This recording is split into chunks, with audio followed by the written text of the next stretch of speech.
everyone! So I know y'all might be expecting finale coverage as the new season has already started, but we didn't want to overwork ourselves too much. We'll cover most of the episodes leading up to the finales in this video, but the finales themselves are going to be covered next time. And I know, we don't have a funny intro again, but I didn't want to have to make a bunch of special art for this one. So I'm Space, this is Elvin. And this is truly Bedrock Happenings.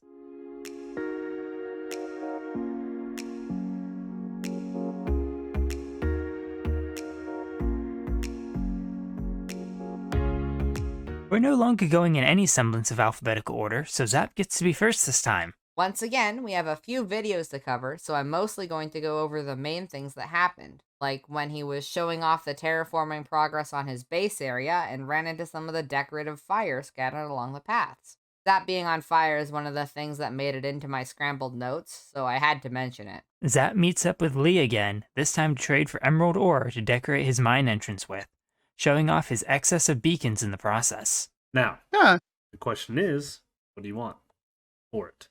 Well, Foxy wound up wanting all 12 of those beacons. Is that enough for another beacon for myself? I think I can spare Okay. a couple. Yeah. I was hoping so. I was hoping so.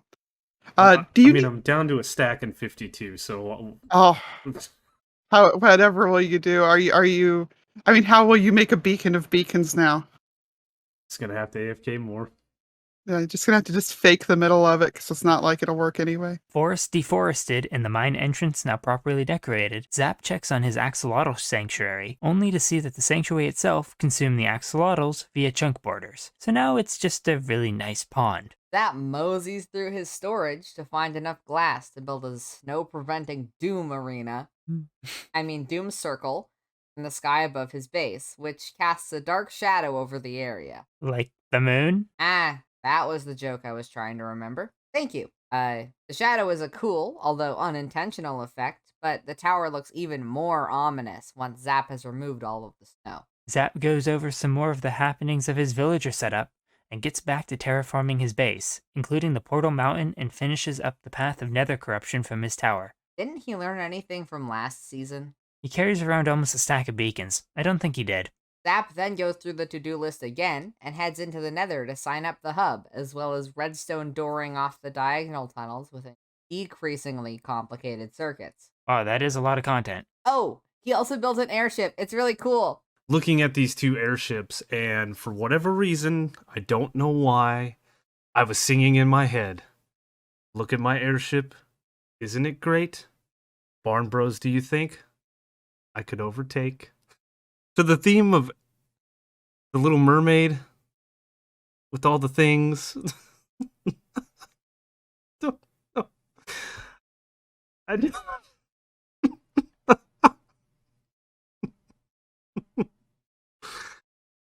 I seriously don't know why.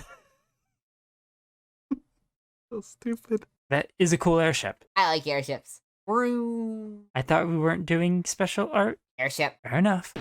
Gruva is back in action by adding the finishing touches to his cathedral. He's gotten some of the glass in, and it's looking really nice, especially when the light shines through it. And surprisingly, unlike this script, none of it is orange. Ooh. Ah, that's nice. Right. Now that I've enjoyed watching the light come through my windows, we're going to go watch some paint dry. Paint dried and the windows glazed. He starts putting in the quartz on the ceiling, the walls, everywhere.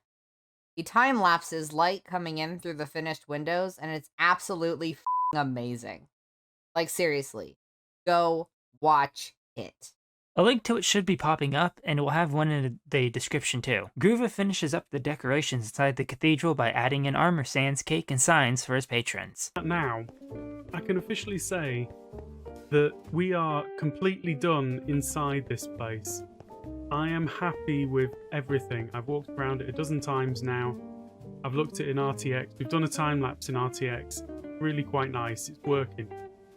And with those items and the armor stands and everything in place, it's finished. It's officially finished inside.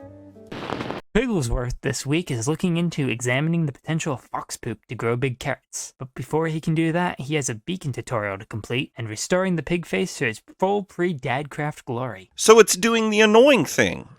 It's telling me, Piggy, look, you have a beacon, buddy. Do you know what that's for? And I'm like, yes, I've played Minecraft before. Just, if Dadcraft was over here and the AI was using Dadcraft to say, Piggy, come on, you've never played Minecraft, I'd tell the computer, the digital version of the computer being Dadcraft AI character, I'd say, look here, Dadcraft AI character, I've played Minecraft before. And it would say, no, you haven't, because you don't understand. I gave you a beacon and you're not using the beacon, Piggy.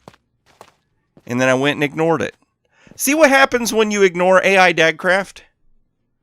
Things happen to get your attention. Tutorial finished. Westcat rewards him with the second part of the quest. Avoiding an interaction with AI Tistom, he arrives safely at the temple. Making it successfully and swiftly through the parkour, Pigglesworth falls to the living boulder, but doesn't drop a head. After dying 4 more times in the maze, with no heads obtained, he makes it through to the final temple. Fails the speed trial once before racing through it to the second set of trials, drowning in the stamina trial before he attempts and succeeds at the knowledge trial. Sailing home after a successful day's questing, he discovers more carrots have sprouted up, 1 for each death in the quest.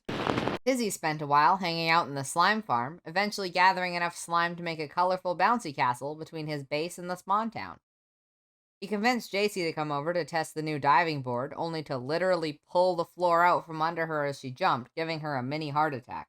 Trying to be a good server mate and just scare people, not outright flip and kill them. She almost see me do it. There she goes! Jeez, that was so perfect. Oh my gosh, Tiz, I had a heart attack. Nice! Right. That kinda came out of nowhere.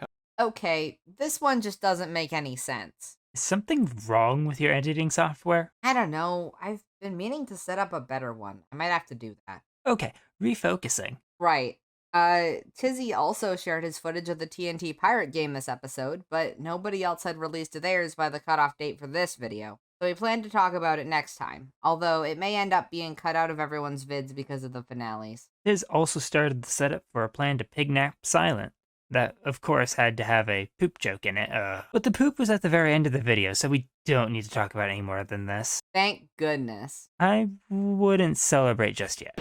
Meanwhile, Beardstone is excited for the opening of Tiz's circus, but first up on his projects for today is clowning around with Tiz. The two of them work together to build up the Barn Bros HQ. Don't even think about blowing up that creeper, Tiz. Okay. This is why people use swords and axes and things, not pickaxes. I just have a pickaxe on me right now. Yeah, that was a bit close. That was a bit close. But, look at that. Yeah, we're done. That is looking awesome, I must say. I absolutely love it. Yeah, we are funky looking bros there, though. Yeah, that locks eyes over time, Tiz, I'm sure. Yeah. I'm sure it'll be fine. I'm sure it'll be fine. But overall, this is looking very cool. Yeah, I think we did good. I like it. The HQ complete, except for a few floors, Beardstone returns to finishing his city, or at least getting floors into the empty buildings. He finishes his city off with a cafe on one of the nearby hills, and a fire station that serves as a place to chop down large trees. But I have to say, from back here, the city really is looking good. We've made some very good progress.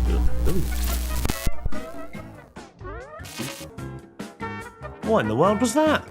Foxy this week has been gifted with many presents from a generous Lyarrah, including some beacons, a stack of shulker shells, and a friendly creeper.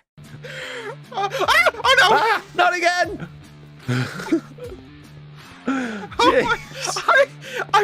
We're so lucky it was targeting me. Oh my god! I can't believe that. He was stood right next to me. Where did it come from? Did it come from down this hole?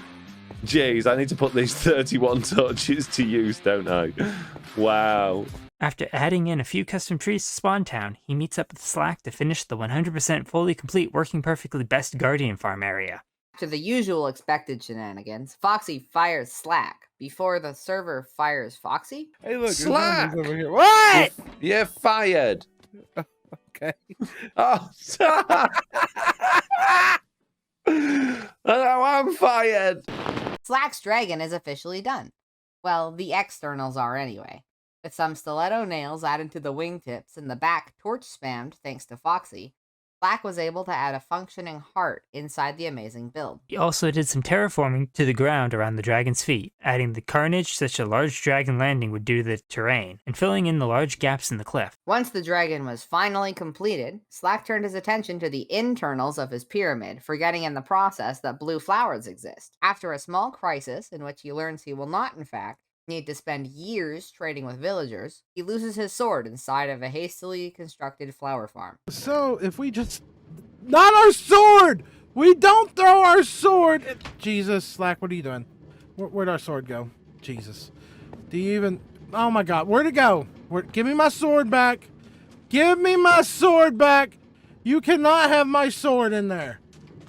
Right, so let's let you get out there. Let's grab that, and let's you make some noise. Make me some flowers, please.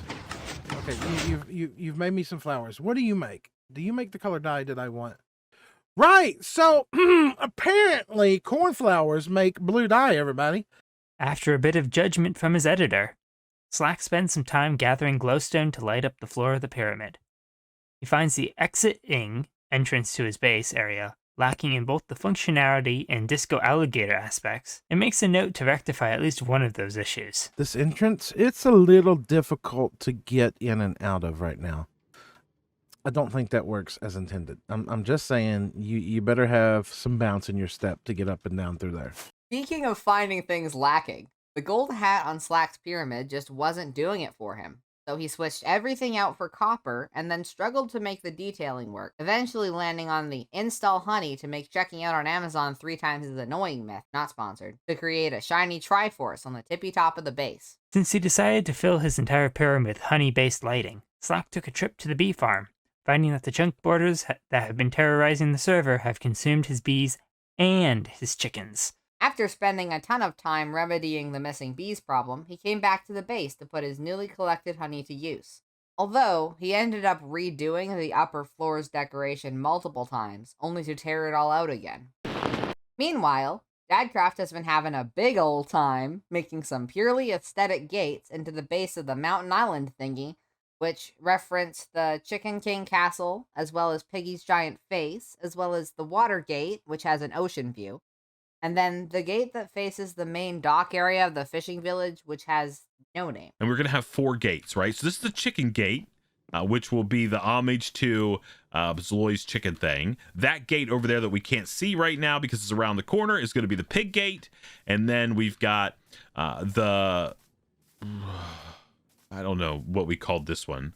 He pauses briefly to consider randomly killing Silent, but decides against it, and then spends some time considering different ways of hiding lighting inside the docks to prevent spawns. After he gets his lighting sorted out, he builds more houses on the upper level of the village. Dadcraft also learned some fun facts about scaffolding mechanics. Look, I learned something new today. All right, so if you hit shift, right, you go carting down through all the scaffolding, right? That's no good because sometimes you need to hit shift when you're on scaffolding. Here's how you do it. You hit the space bar. Okay, get ready for this. Ready?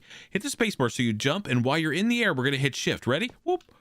Look. Oh, wait, no. That worked just a minute ago. Okay, we're going to do this. We're going to hit space bar and then hit shift. Okay, hold on. How did I do that? Wait a minute. What's the deal? Oh, yeah. Okay, hold on. Let me try this one more time.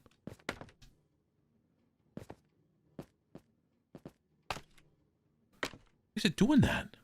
I was just doing it around the corner here. I thought I had this thing figured out. Scaffolding is still... never mind. Don't listen to anything that I say. I don't know how to play Minecraft. I think maybe I do sometimes, and I was going to share it with you. I don't know how to do it. Oh, man. He adds a windmill above the farm by the water gate and covers it with a tasteful amount of leaves to blend it in with the rest of the base.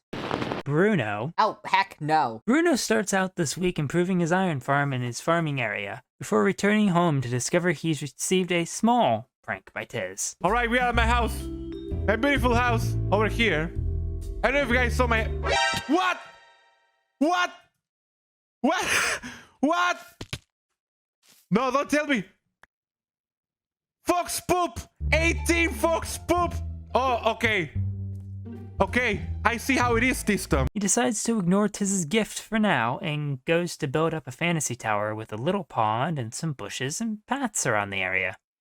The tower, minus the interior complete, he returns home once more to discover Tiz has returned again, this time with even more poop. He meets up with a certain zombie on a fox pranking mission to repurpose all of the building material Tiz has gifted him.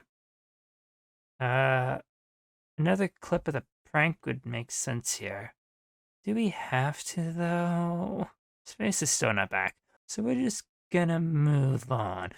Silent this week shows off his 99% 1,000 done castle with a time-lapse of the entire project from start to finish. He then...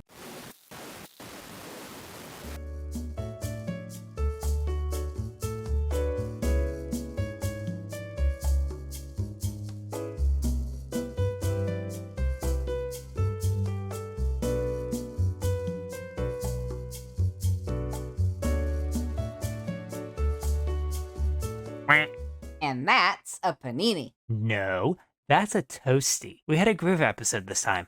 True. Okay, so while they play with that, I'm going to remind you all to like the video and subscribe. Really, Bedrock Season 4 already started by the time recorded this, so we'll be playing catch-up a bit with the next few episodes, but we're trying to stay somewhat on top of things. Check out the description for the link to the Discord and our Twitter. We share some jokes there that don't make it into the script. Like the entire bloopers cut for this episode. Yeah, you don't want to know how many takes this took. This took so many takes. There was like a whole other thing in this script, but I have given up on it because we need to express how many takes this recording session has. Yes, and about Beardstone's cake on the cliff. There's so many about Beardstone's cake. Like, I can't even say it. That's not even the line. Yes, the cliff cake. Anyway, it's the Cliff Cafe. That's Cliff really Cafe, a cliff cake. It's a cake apparently, and that. Oh my god. Anyway, Yeah. bye.